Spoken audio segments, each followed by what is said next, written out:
Las últimas informaciones, los hechos más destacados, el pensamiento y la opinión de los protagonistas. Opinión y noticia, el periodismo para todos, es posible con la independencia y ética del comunicador. En Sucesos, las noticias y las voces de quienes las hicieron o son parte de ellas. Lo del país y del mundo, política y economía, lo social y del arte, el deporte, lo que usted espera saber cada semana. Opinión y noticia, porque interpretar y hacer entender lo que sucede es la razón de ser del periodismo. Con la conducción de Félix Narváez, empezamos.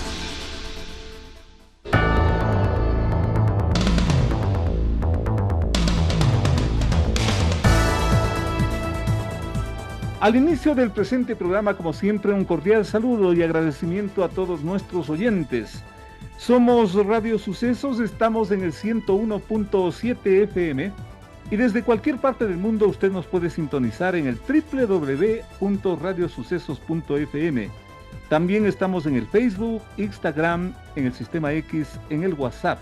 Nuestras direcciones: Radio Sucesos Ecuador, @radiosucesos.es. Preocupados por el siempre inagotable, permanente gestor de noticias, de escándalos, el ambiente político, vamos a tener la presencia de el arquitecto Fernando Carrión. No descarta la presencia del famoso outsider que podría darle la vuelta a todo el panorama electoral. Ya lo van a escuchar. También tenemos la presencia de Juan Manuel Fuertes, analista. La política es un tongo, dice refiriéndose a lo que está pasando en la Asamblea. El juicio político al señor Terán, en fin, de eso vamos a hablar. Wilson Merino, concejal del Distrito Metropolitano. Crisis en la movilidad en la capital ecuatoriana. La ciudad se quedó sin bicicletas y nadie sabe qué es lo que pasó. Y también estaremos con la presencia de Verónica Zarauz, esposa de Fernando Villavicencio, quien no descarta entrar en la política que está próxima a las elecciones. De esto y más a partir de este momento. Bienvenidos.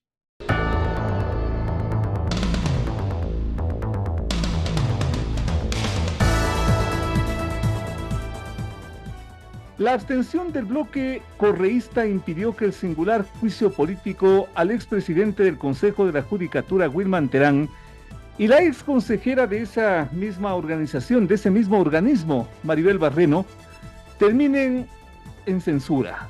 El correísmo lo impidió.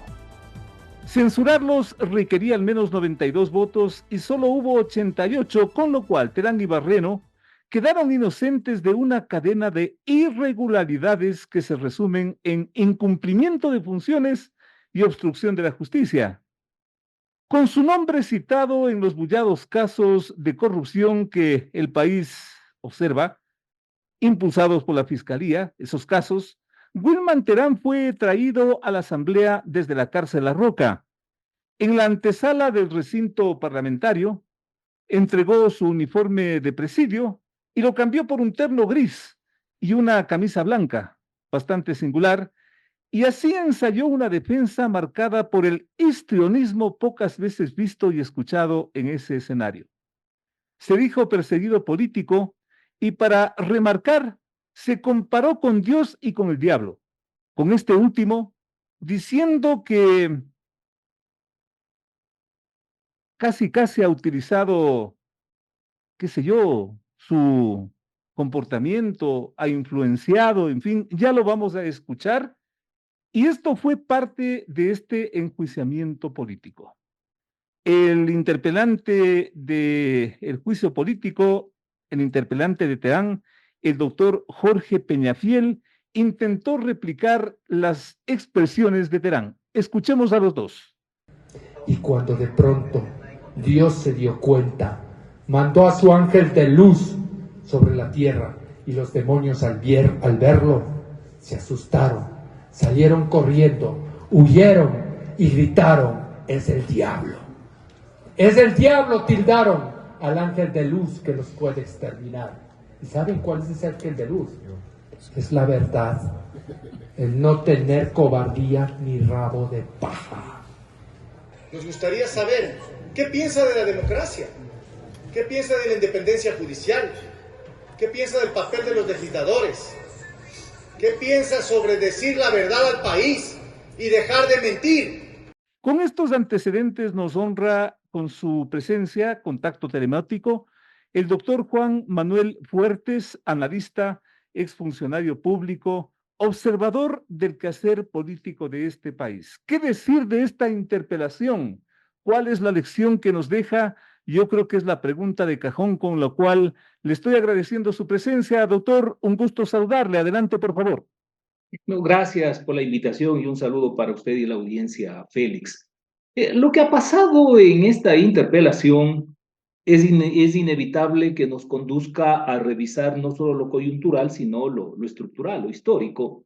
Y lo cierto es que la mediocridad de la política ecuatoriana en gran medida se manifiesta en los juicios políticos. Y usted ve que haciendo un recorderis, quizá las dos últimas gran interpelaciones por la magnitud del debate fueron la del exministro de Gobierno, Carlos Perot Blum, y la del ex vicepresidente Alberto Dajic.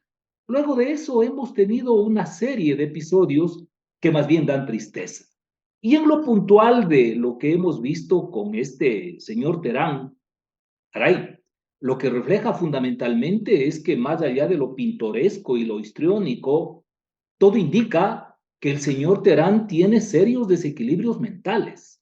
Y esto debería generar una gran preocupación porque no únicamente ha sido presidente del Consejo de la Judicatura, sino que ha ocupado otras funciones públicas y que haya llegado a ser ministro o juez de la Corte Nacional, alguien de esas características psicológicas, pone al descubierto que aquí, en el país, quiero decir, el poder público es ejercido aún por gente que tiene patologías mentales y que debería ser materia de preocupación oportuna para que no estemos en manos de este tipo de sujetos, los ecuatorianos en diversas áreas y particularmente en zonas tan sensibles como es la administración de justicia.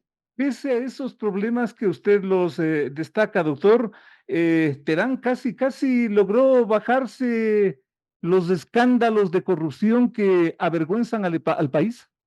Bueno, es que hay que reconocer que Terán, como otro tipo de personajes, le han servido y le sirven a la revolución ciudadana para aplicar este esquema estratégico de tirar tierra a los ojos de los adversarios, porque lo que hacen es generar una gran confusión y en medio de eso sacan ventaja, como lo han hecho puntualmente, no solo deslegitimando la labor de la Fiscalía del Estado, no solo santificando a una serie de prontuariados, sino incluso desestabilizando, entre comillas, un fallo que se supone con conciencia y voluntad, y se supone también con conocimiento y experiencia en la materia, este señor dictó en contra de el expresidente Rafael Correa. Esto implica que lo urdido por la revolución ciudadana en este juicio político sí les va a dar resultados, no de cara al Ecuador, porque lo único que se obtiene en nuestro país es una consagración adicional del cinismo, sino que para los efectos que ellos están buscando en organismos internacionales, sin duda alguna lo van a colocar como un ingrediente más que juegue a su favor. Por una parte, el enjuiciamiento político, por otra, casi en forma simultánea, diría yo, se logró posesionar al nuevo presidente del Consejo de la Judicatura. En esos dos hechos, el pronunciamiento, el voto, la participación del correísmo fue determinante. ¿Qué va a pasar con el futuro inmediato de la justicia de este país, doctor? Pero adicional a lo que usted señala, Félix, hay que anotar que lo que acontece en el juicio político y este otro hecho respecto del Consejo de Participación Ciudadana, donde evidentemente hay una nueva correlación de fuerzas, lo que nos pone de manifiesto es que el gobierno del presidente Noboa es una gran farsa. porque está clarísimo que ellos hacen acuerdo a destajo con los correístas.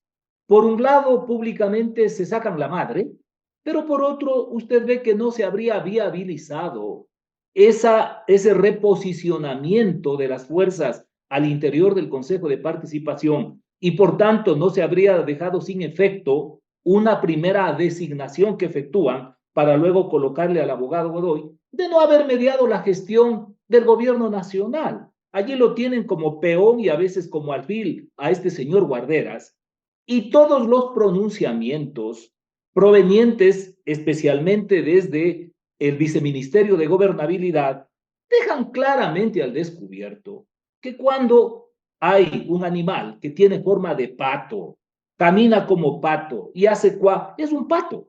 Y entonces lo que aconteció en el Consejo de Participación Ciudadana tiene toda la pinta que fue una operación urdida por el correísmo y por el gobierno del presidente Noboa. ¿Qué nos Una puede esperar? operación, Bueno, de vamos a acuerdo, ver a destajo qué acontece.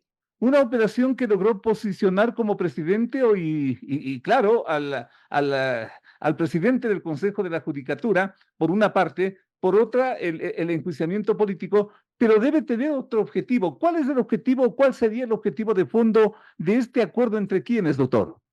Entre el gobierno y la revolución ciudadana. Yo básicamente veo tres objetivos, Félix.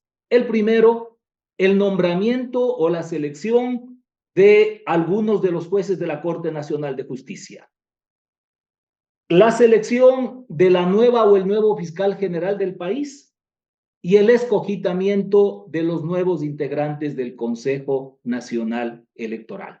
Para mí, el menú de este acuerdo a destajo tiene que ver con esos espacios de poder.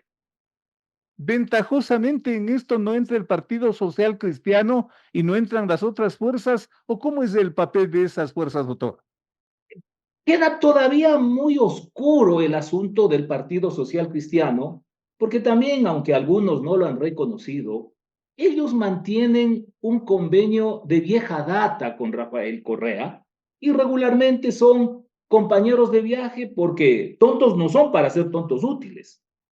Más bien utilizan a otros tontos, de tal manera que allí hay alguna neblina que necesita ser disipada para observar claramente cuál va a ser el rol o cuál es el rol que está cumpliendo el Partido Social Cristiano, porque tenga la certeza, Félix, ellos no se van a quedar a pie.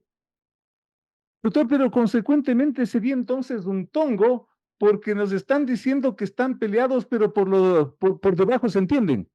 Pero por supuesto, y en esto hay que tratar de ver un poquito más allá de la superficie, a efectos de ir encontrando en lo subterráneo los ligámenes.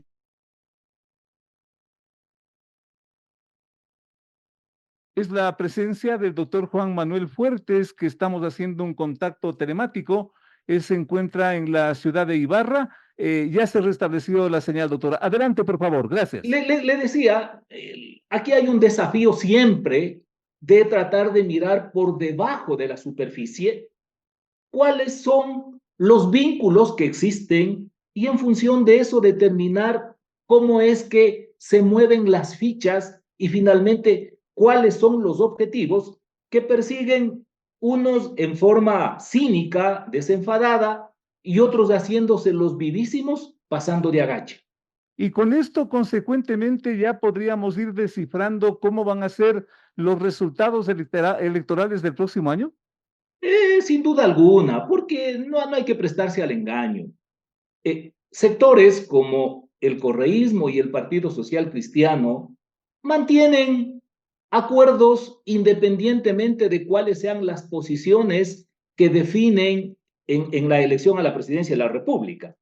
Yo no sé si incluso del todo ha quedado desarticulado ese acuerdo incluyendo al presidente Noboa, porque lo único que explicaba el pacto inicial con tanta oscuridad que hizo Noboa con estos otros dos sectores políticos, solo se justificaba en la medida que hubiesen convenido que gane quien gane en el 2025 la presidencia, ellos iban a seguir jugando a la ronda tomados de la mano.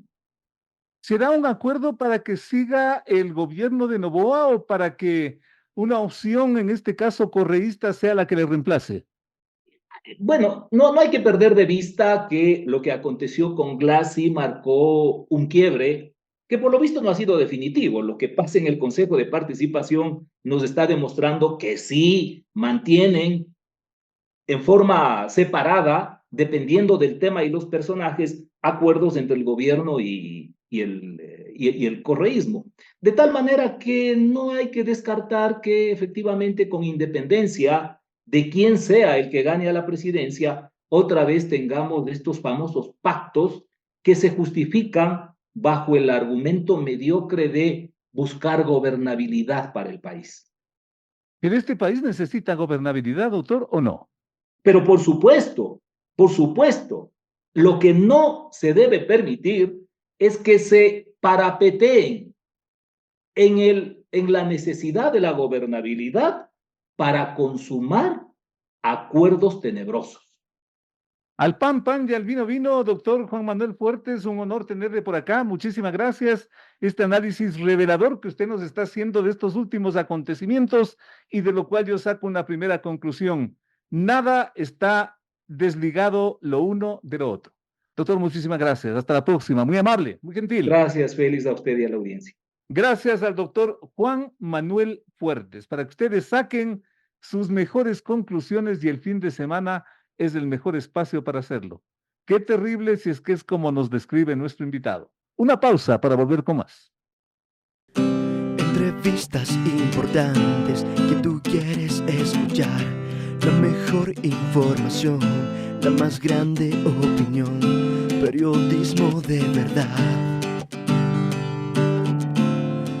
Félix Narváez.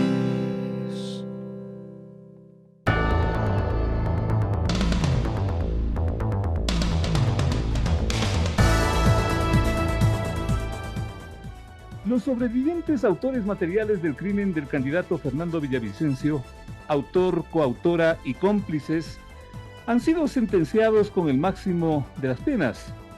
Ocurre tras casi un año de esa tragedia que marcó con sombras otro capítulo de la historia política de este país, tormentosa historia política de este país.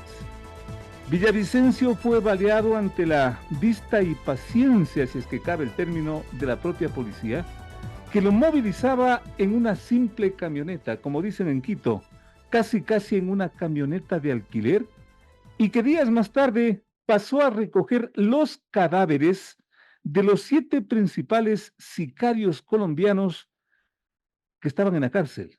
Los mataron en masa en la cárcel. Con estos antecedentes y tras estos pronunciamientos de la justicia, estamos saludando y agradeciendo la presencia de Verónica Zarauz, esposa de Fernando Villavicencio y que viene haciendo un seguimiento, yo diría al centímetro, con toda su angustia y con todo lo que significa toda esta tragedia, para contar su versión y dar su opinión al público. Verónica, muchísimas gracias, un honor tenerle por acá. Luego de esta condena a los sobrevivientes autores, con lo cual se va cerrando este capítulo, ¿o qué es lo que pasa con esta dolorosa historia? Verónica, un gusto. Muchas gracias, Félix. Gracias por el espacio. Bien, en semanas anteriores se dio ya al fin la sentencia esta ejemplar, ¿no? Se ha dado la pena máxima para cada uno de estos integrantes de la banda que participaría en la logística del asesinato de Fernando, pues hay que recordarle a la ciudadanía que los autores materiales, el primero fue asesinado en los minutos después de haber asesinado a Fernando bajo la en manos de la policía y de la justicia ecuatoriana. Y casi 2 meses después del asesinato de Fernando, los 7 sicarios restantes también fueron asesinados en circunstancias sospechosas, además, dentro de las cárceles de Guayaquil y Quito, bajo el cuidado y amparo del gobierno del expresidente Guillermo Lasso. ¿Por qué circunstancias sospechosas? Bueno, yo tengo conocimiento de que había la orden de trasladarles a estos sicarios antes de que sean asesinados y el general Sar Sosa, que estuvo a cargo de la operación, no pudo ingresar al pabellón donde se encontraban estos señores simplemente porque un preso no le dijo, no le dio no le abrió la puerta del pabellón y le dijo, ustedes no van a ingresar acá. Esperó este general Zarzosa 18 horas para que estas personas sean asesinadas de la forma en la que fueron, mientras fueron trasladados además misteriosamente de un pabellón que no deberían haber estado, porque cuando se les encontró en otro pabellón. Nada de esto ha sido investigado, o si se está investigando, se lleva de manera sigilosa, pero es importante que la ciudadanía conozca cómo fueron las circunstancias del ¿Cómo no? asesinato ¿Cómo no? de las 7 personas vinculadas directamente al asesinato de Fernando. Que los hayan victimado de esta forma prácticamente en masa, usted debe tener una teoría. Bueno, alguien estaba terminando de cerrar los cabos sueltos, ¿no? Y me preocupa, Que era un cabo suelto, eran 7 cabos sueltos que podían aportar totalmente. información valiosa. En su momento aportaron cierta información, pero en el transcurso de los meses hubieran dado con más información que nos ayude a llegar a donde queremos llegar. Pero lo importante de aquí es preguntarle a la policía, y en especial a este general Zarzosa. A la policía. Por supuesto, si la policía estaba a cargo del operativo para sacarles de la cárcel a estos sicarios. Una vez asesinados los 7 sicarios, al que estaba acá retenido en Quito, tenían que meterle bajo 7 llaves y no lo hicieron. Totalmente. También esperaron que sea asesinado un día después, porque así fue. Es la presencia de Verónica Zarauz, esposa de Fernando Villavicencio. Y una vez que la justicia se ha pronunciado en estos términos, ¿qué es lo que viene, Verónica? Bueno, el siguiente paso es, dentro del caso de Fernando, estaba el caso por asesinato, está el caso que el mismo Fernando puso en fiscalía contra los 5 asambleístas, Aleaga, Muentes, Cuero, Gómez y González, que estas personas fueron denunciadas por Fernando por intimidación. A él, 2 legisladoras le dijeron que estos 5 señores estaban contratando sicarios para atentar contra la vida de Fernando y nuestra familia. Entonces, esta investigación está en curso. También está la otra investigación por el caso de ejecución extrajudicial que se llama, que se lleva en la Fiscalía de Derechos Humanos, donde se está vinculando la responsabilidad o omisión dolosa que tuviera la Policía Nacional. Entonces es aquí donde entran estos señores miembros de la cúpula anterior a rendir cuentas al país. ¿Qué pasó? ¿Por qué no brindaron todas las garantías que necesitaba Fernando, a pesar de que ellos estaban al tanto de todas las amenazas y todo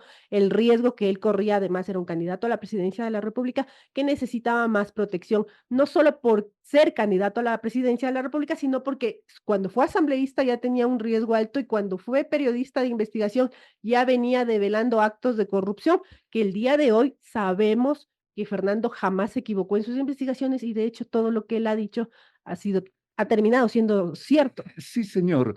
Esto no deja de sorprendernos y lo que le estoy escuchando, mucho menos, Verónica. 2 legisladoras le dijeron a Fernando que Que estos 5 señores, los que acabo de mencionar, estaban en contacto con sicarios para atentar contra su vida. Esa es la denuncia que ¿ex está. legisladoras, actuales legisladoras? Actuales legisladoras, que en el momento oportuno que Fiscalía me llame a dar los nombres, yo acudiré gustosamente.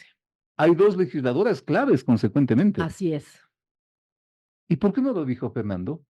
Porque en la denuncia Fernando también puso, para proteger la integridad de estas legisladoras, que cuando sea llamado a dar su versión, dará los nombres. Ya no permitieron que Fernando se acerque a la fiscalía a dar los nombres, pero yo, como su esposa, conozco los nombres de estas personas. ¿No será que la Fiscalía está investigando esta parte crucial, crítica, fundamental de la autoría intelectual? ¿Está investigando en forma reservada, en forma secreta, para algún rato sorprenderle al país y decirle, esto pasó? Bueno, entiendo que hay una investigación reservada y secreta, pero en el caso de asesinato de Fernando y en el caso de los autores materiales que a la fiscal Ana Hidalgo se le olvidó vincular en la primera etapa del asesinato, no cabe la reserva, porque no se trata de asuntos de interés nacional, ni tampoco se está tratando asuntos relacionados con menores de edad, que según la ley es la única forma de declarar la reserva. Están en esta etapa investigativa, lo cual puede ser que se estén guardando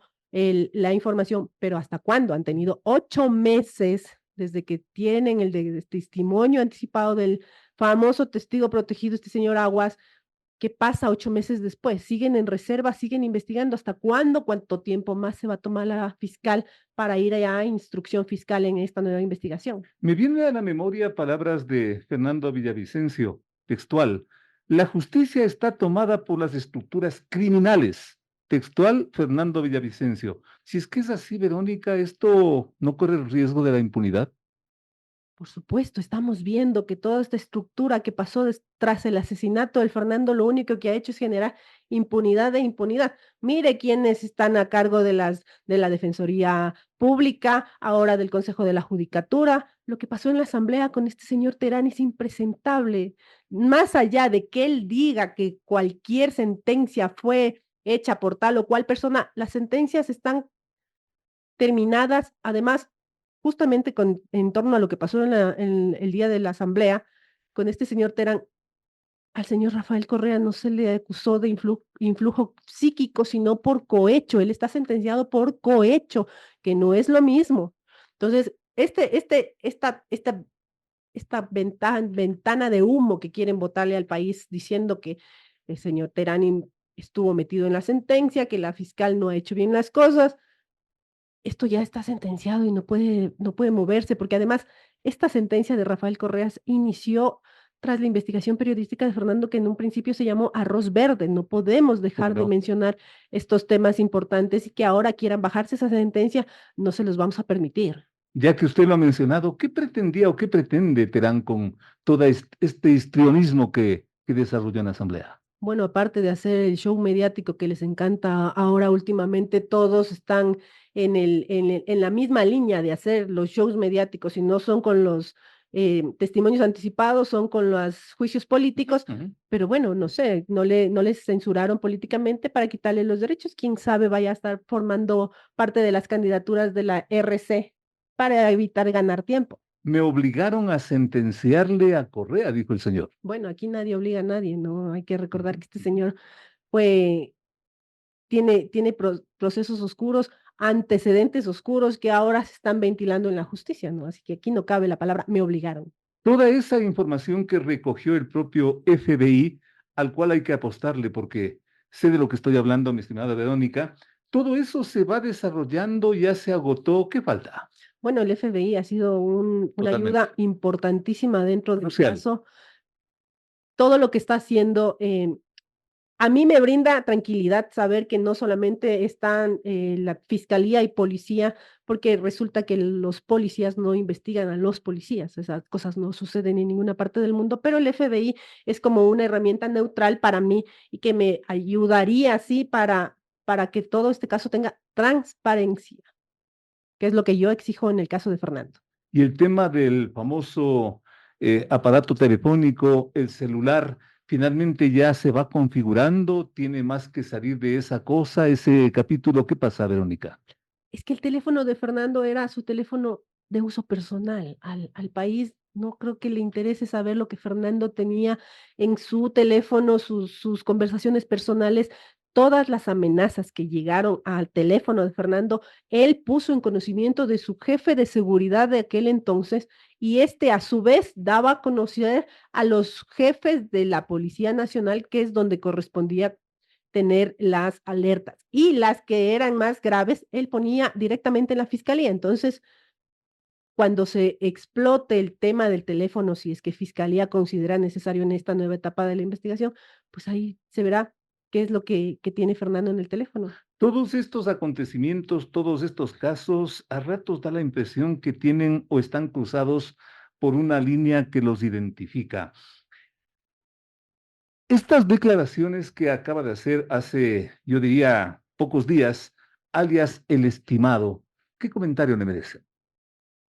Bueno, a mí realmente cuando estas personas que estuvieron involucrados en actos de corrupción se prestan para la cooperación eficaz y salen victoriosos, porque hay que recordar que a este señor Muñoz le dieron apenas que 9 meses de cárcel y ni siquiera le han quitado bienes, ni siquiera ha tenido que pagar con dinero todo lo que ha hecho. Él fue, contó y sale como si no ha pasado nada. Ni siquiera los colegios de abogados han intervenido para decir, nosotros, al menos con calidad moral, le quitaremos la licencia para que no ejerza nunca más, porque desde la sociedad también debe haber un tipo de juzgamiento, pero no se da en estas circunstancias, extrañamente, ¿no? Pero sí llama bastante la atención que se acogen a la cooperación eficaz, que es legal y que es reconocida, pero estas sentencias pequeñísimas sí llaman bastante la atención. Y este papel de alias el estimado, que parecería clave, yo diría súper clave, ser mano derecha de Norero, nada más ni nada menos. Y le pregunto esto con todo respeto, Verónica, porque está publicado, esto está en redes. Lo que él dice, por ejemplo, nos mandaron en un determinado momento a pedir $10,000 un emisario de Villavicencio, dice textualmente, para que no siga haciendo denuncias. No era 10,000, era 200,000. Pero cuando yo quisiera saber que este señor alias estimado, diga quién, qué persona fue, porque no puede soltar, fue alguien y me dijo cualquier asesor y vino a hablar a nombre de Fernando, diga nombres, dé nombres para poder nosotros también decir y pedir que exijan cuentas, porque yo sé que mi esposo jamás pidió un centavo por una investigación o otra investigación. Él siempre, el que caiga, era en el tema de investigación. Luego de todo esto, Verónica, ¿qué tiene que pasar? ¿Cuál es su expectativa? ¿Cuál es el siguiente paso?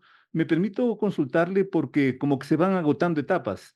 Se están sentenciando a los autores materiales, los sobrevivientes, y ahora, ¿cuál es su siguiente principal expectativa, Verónica? Bueno, como la fiscalía lleva a cabo esta investigación secreta, nosotros vamos a poner una denuncia de delincuencia organizada con todas las personas que nosotros creemos fueron los que participaron intelectualmente en el complot que se dio para asesinar a Fernando.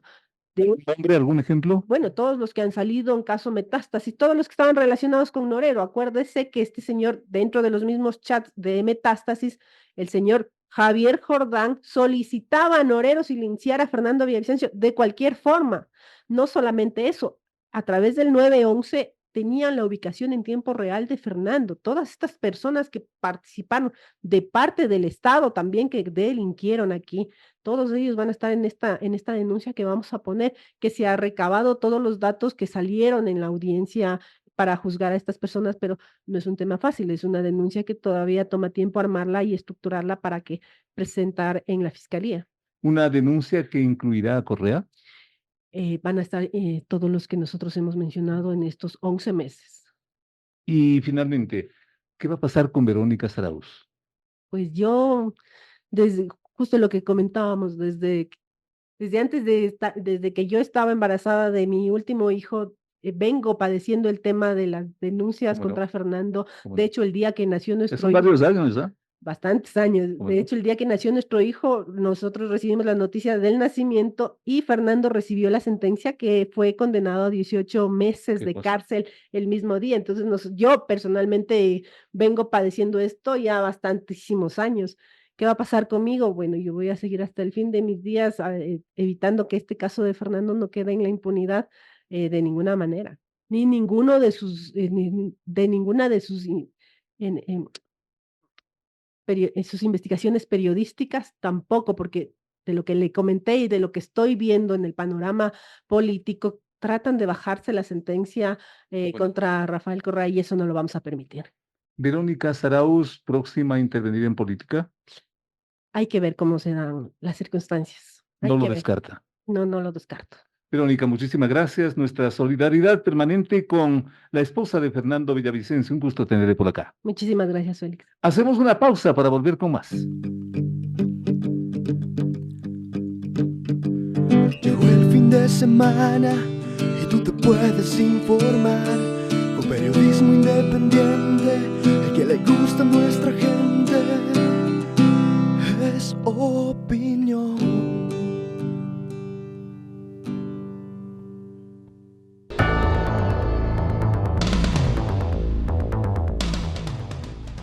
Primero en Manta y luego en Durán, a las dos ciudades del presidente Noboa, las acaba de visitar, encabezando una movilización militar y policial, cuya logística supone fuerza y coraje para enfrentar a la delincuencia que tiene al país en una angustia interminable.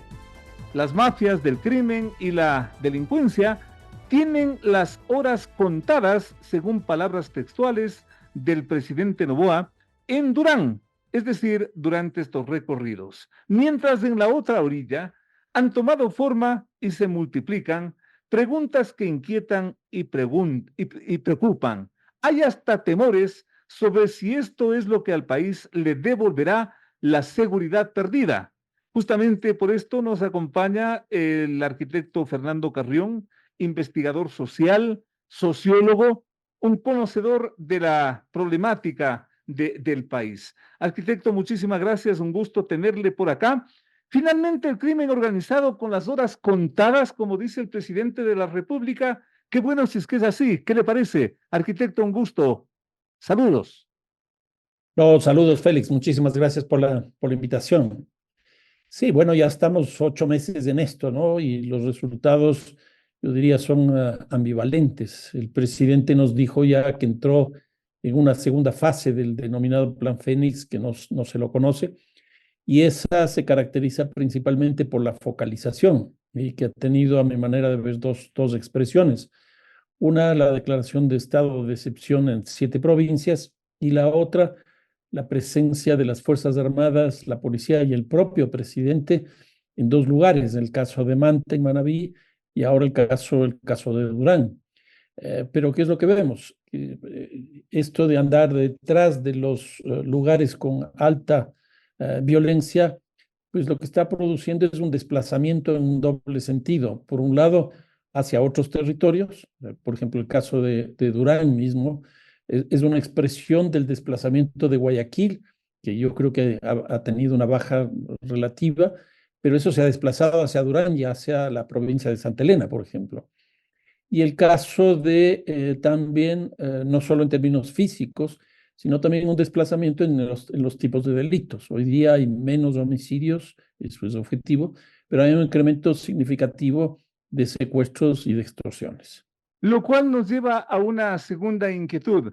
¿El presidente de la República está en un combate frontal a la delincuencia o está en campaña electoral? Yo creo que son las dos cosas. Es difícil poder hacer una separación una de otra, pero por ejemplo, el caso de ir y localizarse en Manta, a mí me parece que tiene mucho que ver su incursión en una provincia y en una ciudad que ha tenido mucho peso la Revolución Ciudadana. Ese es un bastión electoral de la Revolución Ciudadana. Y entonces, si logra bajar, como efectivamente ha bajado, yo me imagino que eso tendrá su impacto positivo en la política. Y ahora va a Durán, que también es una ciudad, un cantón relativamente grande. No trabaja directamente con el alcalde de Durán, sino que va por su propia cuenta. Es decir, no hay una política de alianza, que yo creo que hubiera sido lo interesante, entre el gobierno local y el gobierno nacional para enfrentar de manera conjunta, sino que el gobierno nacional va con sus propias fuerzas y ahí enfrenta. Sin duda, en un momento de pre-campaña, pues estos actos son claramente vinculados a la cuestión política. Pero si el presidente les dice a los delincuentes, ahí voy, los delincuentes salen corriendo y al presidente le tocará estar recorriendo así todo el país, ¿hasta cuándo, arquitecto? Claro, ese es el tema, porque cuando se focaliza toca ir de un lado hacia otro, porque se va desplazando. Y aquí yo creo que hay que ser muy objetivos. O sea, los miembros de las Fuerzas Armadas son solo 42,000. Y aquí yo creo que hay un problema. El hecho de que las Fuerzas Armadas estén directamente vinculadas al tema de la seguridad dentro de las calles y de las ciudades, lo que está provocando, a mi manera de ver, puede ser también que no se esté controlando las fronteras, y principalmente la frontera, en este caso colombiana, por donde entra la mayor cantidad de drogas. Y entonces, ¿qué es lo que tenemos? Tenemos que este año, la impresión que me da es que vamos a tener el récord de interdicción de drogas. Yo estimo que entre unos 280 a 290 toneladas, cuando el año pasado fue 211 toneladas. Y esto yo creo que es principalmente porque está entrando mucha droga. Y por otro lado, pues hay mucho más fuerzas del orden que están justamente restringiendo esto. Pero yo creo que es porque está entrando mucho más droga, ¿no? pero también simultáneamente el país está teniendo un programa, está teniendo un plan que junto con este enfrentamiento a la delincuencia le dé las respuestas en esa parte social donde estaría la verdadera causa de toda esta criminalidad que sufrimos como ecuatorianos. A ver, aquí lo que hay, como experiencias en otros lugares también, es que cuando se hace un enfrentamiento con las fuerzas del orden, principalmente policía y fuerzas armadas, esto tiene resultados interesantes en el corto plazo, pero a mediano plazo, pues empiezan a aparecer las causas fundamentales de la violencia. Y ahí vienen los problemas de la economía, por ejemplo, que no está creciendo. Este año, según el Banco Central, estaría entre el 0,9 y el 1% de crecimiento, que es un crecimiento más bajo del crecimiento de la población que tiene el país, es decir, estamos decreciendo. Y eso implica que no se genera empleo, que no se genera riqueza. Por otro lado, los presupuestos de salud, de educación, etcétera, están dirigiéndose mucho más hacia el tema de la seguridad, y entonces eso hace que la inserción escolar de los estudiantes sea cada vez menor. Y eso obviamente lo que hace es producir, llamémoslo así, una mayor demanda de empleo que generalmente es encontrada en estos sectores de esta economía criminal que está creciendo con mucha fuerza. Simultáneamente, el presidente, sin embargo, dice, he cumplido con la parte económica y ahora estoy en el otro andarivel. ¿Cómo entender ese punto, arquitecto? Bueno, él ha hecho dos medidas importantes que han sido incluso polémicas. La una es el incremento del IVA del 12 al 15%, y eso le da una capacidad económica adicional, pero eso va dirigido a seguridad. Y la segunda es la reducción del subsidio a la gasolina, que también le va a dar una capacidad de respuesta. Pero eso no está significando un crecimiento de la economía. Más bien, la impresión que da es que hay una contracción, porque estos recursos no se van a la economía, no se van a la producción, sino más bien se van al gasto corriente. Y entonces, o a la importación de ciertos productos para la seguridad mismo, que no implica un crecimiento de nuestra economía. Entonces, yo creo que por ahí, obviamente, que se ha hecho eso, pero que tiene sus costos económicos también, y ha tenido, y me parece que está teniendo, costos políticos clarísimos. Si en el problema de la inseguridad estamos en esta suerte del gato y el ratón, y en la parte económica estamos con estos problemas que usted los comenta, ¿cuál es el futuro inmediato como país, teniendo de cara a unas elecciones que cada vez están más cercanas, arquitecto? No, yo creo que uno de los temas claves del debate político en las elecciones de febrero del próximo año va a ser la seguridad. Y en la medida en que no se reduzca, eso le va a cobrar al presidente. A mí me da la impresión que si nosotros comparamos la tasa de homicidios del 2017 a la del año pasado, que fue 47, y eso es más o menos lo que recibió el presidente Noboa cuando se hizo cargo de la presidencia de la República, sí ha habido una reducción de alrededor de un 15-18%, que yo creo que es interesante, pero eso significa que en vez de tener una tasa de 47, estaríamos con una tasa de 37, 38 homicidios por 100.000 habitantes, que sigue siendo una tasa muy alta, y con el agravante que ya señalé hace un momento, de que se han incrementado otro tipo de delitos, como el de secuestro y el de las vacunas. Y entonces eso genera un malestar, genera una percepción de inseguridad y un temor, que eso políticamente pues se procesará en las elecciones. Que alguien le reemplace al presidente en estos recorridos y el presidente se dedique a estos problemas que usted menciona, ¿esa también sería la conclusión, arquitecto? No, yo creo que está bien que él tenga su presencia, porque eso muestra el peso que este gobierno le está dando al tema de la seguridad. Lo que hay que hacer es que la política que simplemente sea mucho más eficiente, de tal manera que incluso esto no le significa un desgaste al propio presidente, porque si no logra los resultados en estos lugares donde está visitando, lo que va a significar es que políticamente también le va a ir mal. Y si nosotros vemos los resultados de las encuestas, pues está cayendo, está cayendo. Ahora, no está cayendo solo él, sino en general todos los potenciales candidatos están con niveles muy bajos de aceptación, lo cual hace que va a ser, lo cual nos muestra que va a ser una campaña bastante compleja. Esa caída de las preferencias electorales podría crear de pronto una sorpresa, el llamado outsider que todavía puede surgir, arquitecto? O sea, lo que nosotros tuvimos en las últimas elecciones con Daniel Noboa fue un típico caso de un outsider. Es decir, él tuvo el despegue electoral principalmente por dos hechos, yo diría, incluso históricos en las campañas electorales. Y uno fue el asesinato de Fernando Villavicencio y el otro fue el debate, que le fue bastante bien. Él estaba hasta esa fecha pues, con 4, 5, 6% y de pronto se despegó y se fue hasta el 22%, que es con lo que entró a la segunda vuelta. Yo no descartaría que en este lapso que nos queda hasta el 9 de febrero, pues pueda aparecer algo de eso. Cualquiera de los candidatos que este rato están moviéndose, pues ante alguna circunstancia que ocurra, ojalá no de tipo de violencia como un asesinato a un candidato o cosas de ese tipo, pues ahí puede aparecer alguien que asume la representación frente a ese hecho, y ese es el caso de un outsider, ¿no? Alguien que en cuestión de horas o en cuestión de días dé la sorpresa y gane las elecciones, ¿usted no lo descarta, arquitecto?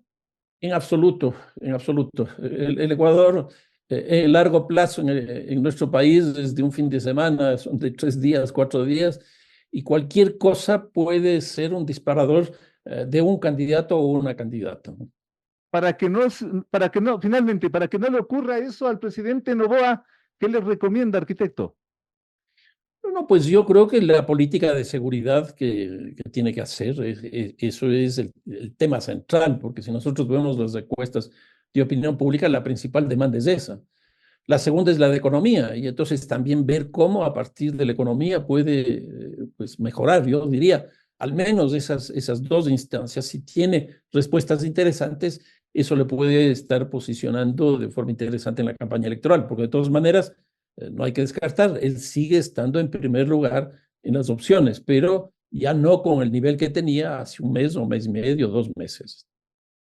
Que le encargue a la vicepresidenta los recorridos y él se dedique a la economía, podría ser.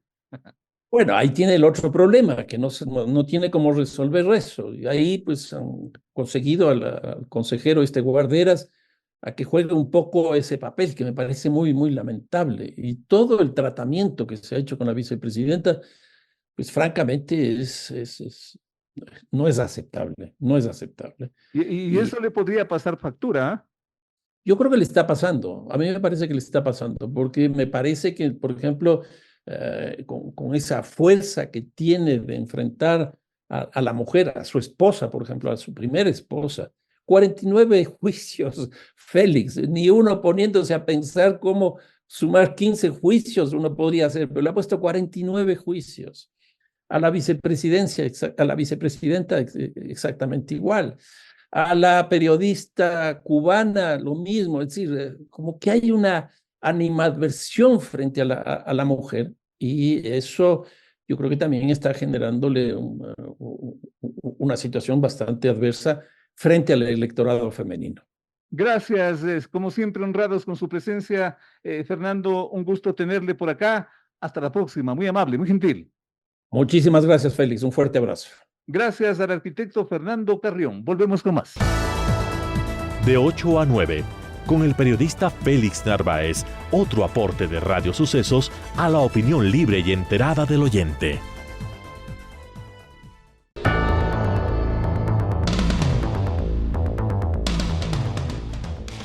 Y no solo el metro de Quito con problemas. La movilidad en bicicleta está en suspenso hasta segunda orden, en medio de alarmantes versiones sobre el estado de los aparatos y la organización que tiene ese llamado sistema de movilidad.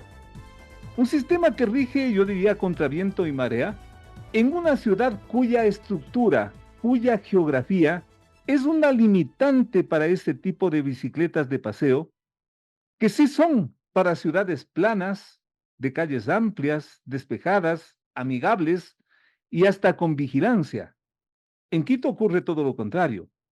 Pero las bicicletas llegaron para quedarse y consecuentemente su organización y administración requiere condiciones especiales y desde luego financiamiento, sobre lo cual hay múltiples versiones Y esto inquieta a la ciudad, preocupa a la ciudad. Por eso nos honra con su presencia el concejal del Distrito Metropolitano, el ingeniero Wilson Merino, a quien le estamos saludando muy cordialmente para que nos cuente exactamente qué está pasando con las bicicletas, consecuentemente con la movilidad. Un gusto tenerle por acá. Saludos. Gracias Félix, un gusto estar contigo, con toda la gente que te escucha. Muy amable. La movilidad sobre la superficie en Quito es un desastre.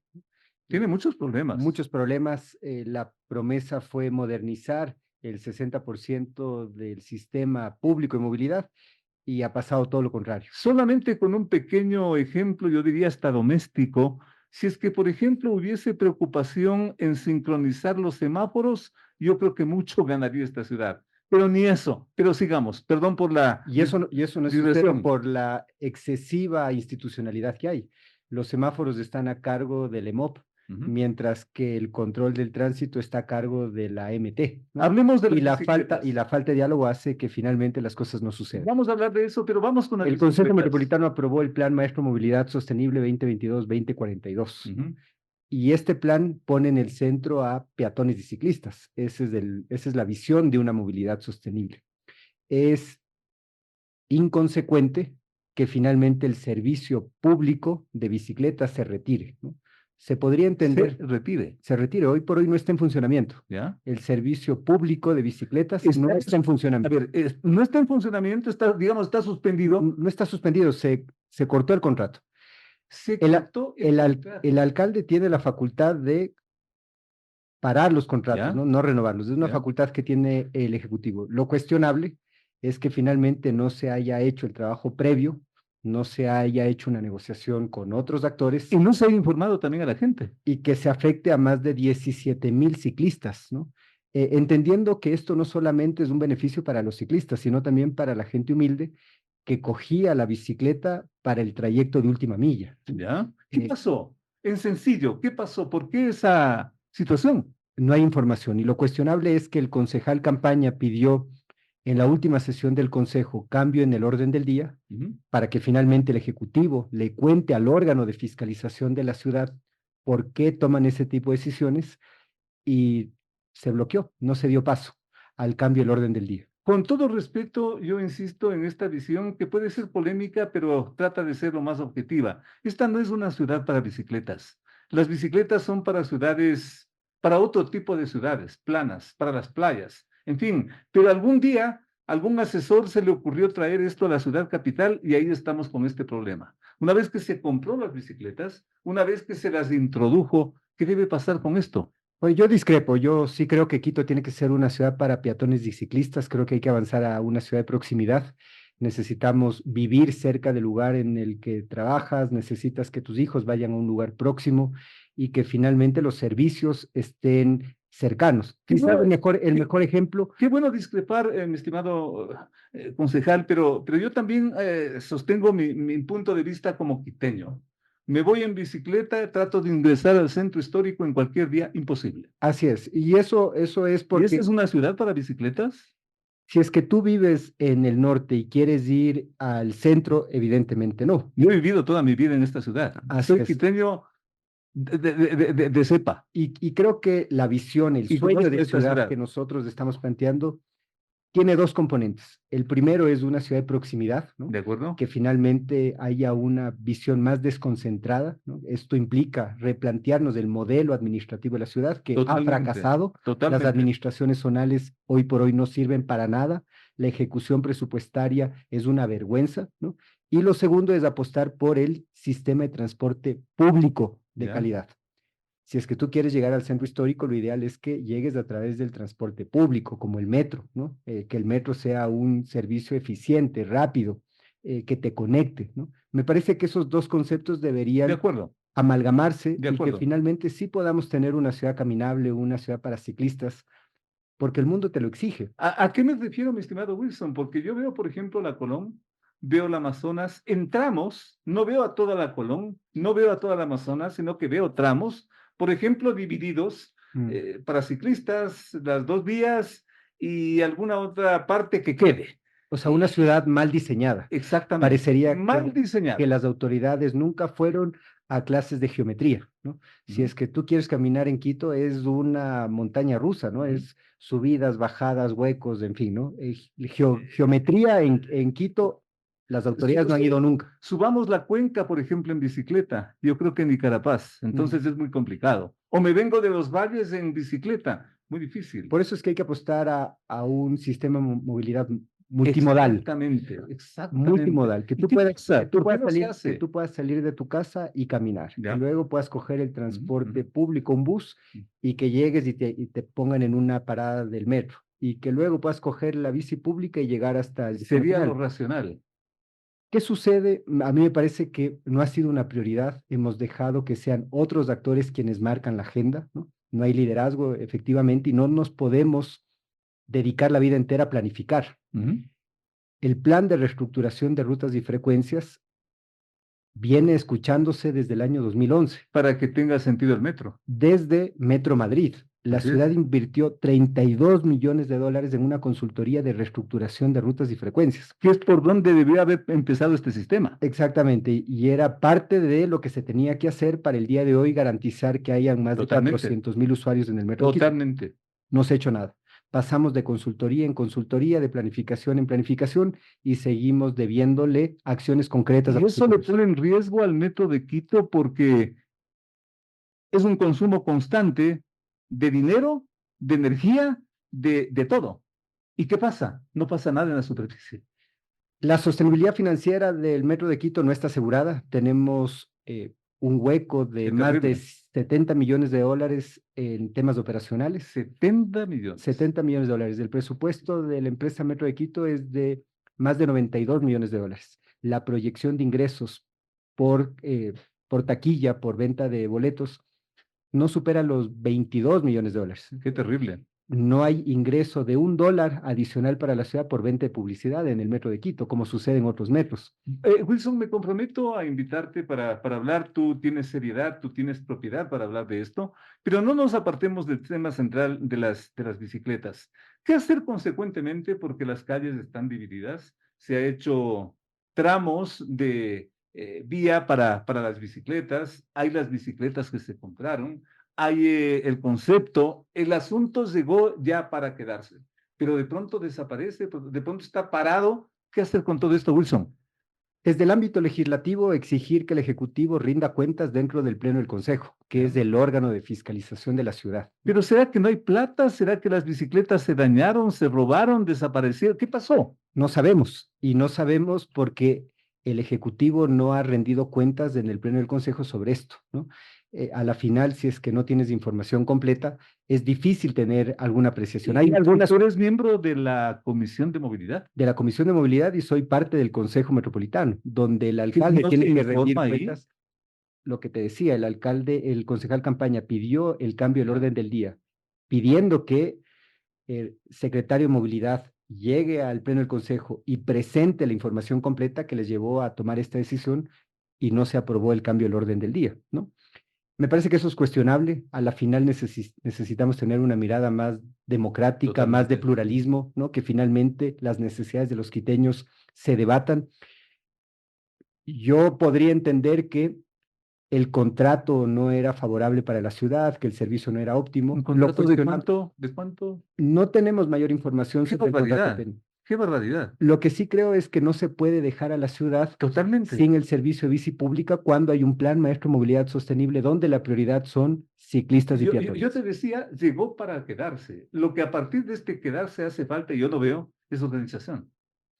No se diseñan las ciclovías con los ciclistas, ¿no? Que es lo primero. Entonces, a la final tienes ciclorrutas o ciclovías que son inseguras, tanto para los ciclistas, los peatones y para quienes manejan Y con un vehículo. agravante, mi estimado Wilson, con un agravante. Tenemos la concentración en principales vías. Yo vuelvo al ejemplo del Amazonas, de la Colón, de las principales. Sí. Y las secundarias, desiertas, abandonadas. Así es. Eso es desorganización, Así por es. donde se le quiera ver. Sí, así es. Y puede ser que el contrato que firmó la administración anterior no era positivo para la ciudad, que las bicicletas eran malas, pero la responsabilidad de la administración es darle continuidad al servicio público, ¿no?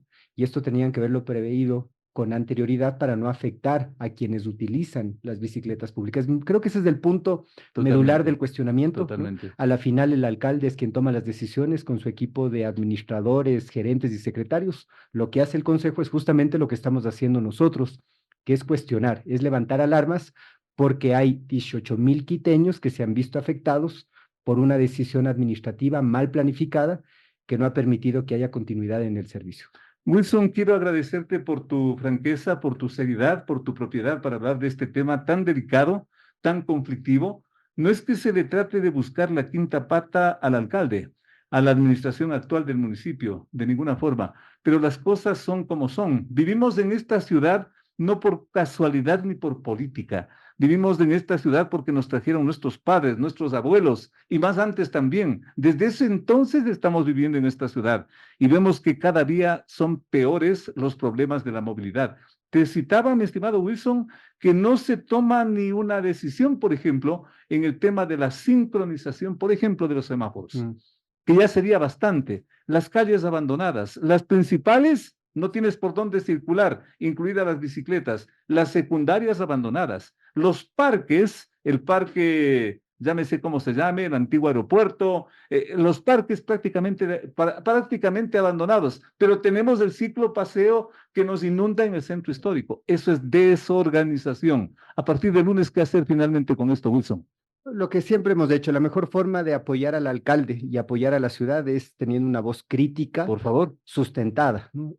Cuando uno va y solo le halaga al alcalde y no le dice las cosas que no están funcionando, le hace daño al alcalde y le hace daño a la ciudad. Eso se llaman esbirros, porque así los llamamos en Quito. Y nosotros necesitamos gente con pensamiento propio y que además conecte con las demandas ciudadanas. Eso es lo que hace la curul del Movimiento Imparables, levantar alarmas, decir las cosas que no funcionan, apoyar al alcalde en lo que necesita para viabilizar el programa de gobierno. Totalmente. Pero finalmente nuestro compromiso es con la gente. Necesitamos que la movilidad en la ciudad funcione, necesitamos avanzar en la integración de rutas y frecuencias, necesitamos que al menos el metro se integre con la ecovía y el trole, que me parece que esa es la expresión más clara de la falta de articulación de las dependencias municipales, que no han logrado articular algo que depende 100% de ellos.